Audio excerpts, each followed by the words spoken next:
اعوذ باللہ من الشیطان الرجیم بسم اللہ الرحمن الرحیم۔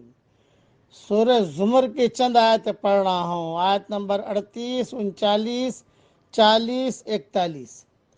وَلَئِن سَأَلْتَهُم مَّنْ خَلَقَ السَّمَاوَاتِ وَالْأَرْضَ لَيَقُولُنَّ اللَّهُ، اور اگر آپ ان سے پوچھو کہ آسمانوں کو اور زمین کو کس نے پیدا کیا تو کہیں گے کہ اللہ نے۔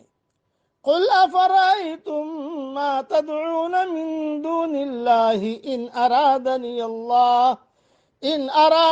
الله بضر هل هن كاشفات ضره أو أرادني برحمة هل هن ممسكات رحمتي۔ تو کہہ دیجئے کہ تمہارا کیا خیال ہے کہ اللہ کے سوا تم جن کو پکارتے ہو، اگر اللہ مجھ کو کوئی تکلیف پہنچانا چاہے تو کیا یہ اس کی دی ہوئی تکلیف کو دور کر سکتے ہیں؟ یا اللہ مجھ پر کوئی مہربانی کرنا چاہے تو کیا یہ اس کی مہربانی کو روکنے والے بن سکتے ہیں؟ قل حسبی اللہ، کہہ دیجئے کہ اللہ میرے لیے کافی ہے۔ علیہ یتوکل المتوکلون، بھروسہ کرنے والے اسی پر بھروسہ کرتے ہیں۔ قل یا قوم اعملوا علی مکانتکم انی عامل فسوف تعلمون، کہہ دیں کہ اے میری قوم تم اپنی جگہ عمل کرو، میں بھی عمل کر رہا ہوں تو تم جلد جان لوگے۔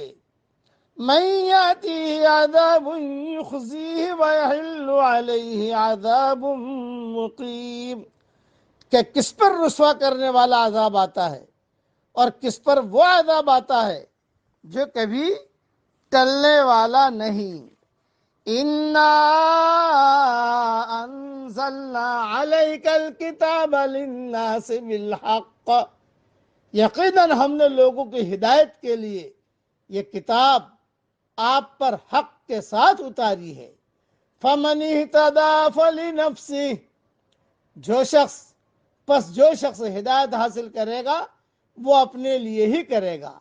وَمَن ضَلَّ فَإِنَّمَا يَضِلُّ عَلَيْهَا، اور جو شخص گمراہ ہوگا تو اس کی گمراہی اسی پر پڑے گی۔ وَمَا أَنْتَ عَلَيْهِمْ بِوَكِيلٍ، اور آپ ان کے اوپر ذمہ دار نہیں ہو۔ مختصر چیز میں سمجھا دیتا ہوں ان آیتوں کی۔ انسان ہر دور میں غیر اللہ کی عبادت کرتا رہا ہے، مگر کوئی شخص یہ کہنے کی ہمت نہیں کرتا کہ اس کی انہی پسندیدہ ہستیوں نے زمین اور آسمان کو بنایا ہے۔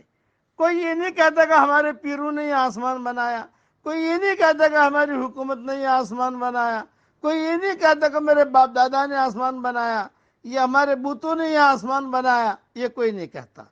کوئی ہمت کرنے یہ کہنے کی ہمت نہیں کرتا کہ انہیں پسندیدہ ہستیوں نے زمین اور آسمان کو بنایا، یا تکلیف اور آرام کے واقعات کے حقیقی اسباب ان کے اختیار میں ہیں۔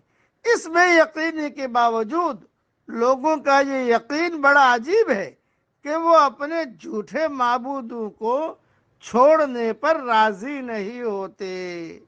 جب داعی کی دلیلیں مدعو پر بے اثر ثابت ہوں تو اس وقت اس کے پاس کہنے کی جو بات ہوتی ہے وہ یہ کہ تم جو چاہو کرو، جب آخری فیصلے کا دن آئے گا تو بتا دے گا کہ کون حق پر تھا اور کون ناحق پر۔ یہ دلیل کے بعد یقین کا اظہار ہے، اور داعی کا آخری کلمہ ہمیشہ یہ ہوتا ہے، حسبی اللہ، حسبی اللہ، حسبی اللہ۔ اب پڑھ لیجئے میرے ساتھ، حسبنا اللہ ونعم الوکیل، حسبنا اللہ ونعم الوکیل، حسبنا اللہ ونعم الوکیل۔ اللہ تعالی ہم سب کے لیے کافی ہو جائے اور اللہ تعالی ہم سب کی پریشانیوں کو دور فرمائے۔ آمین۔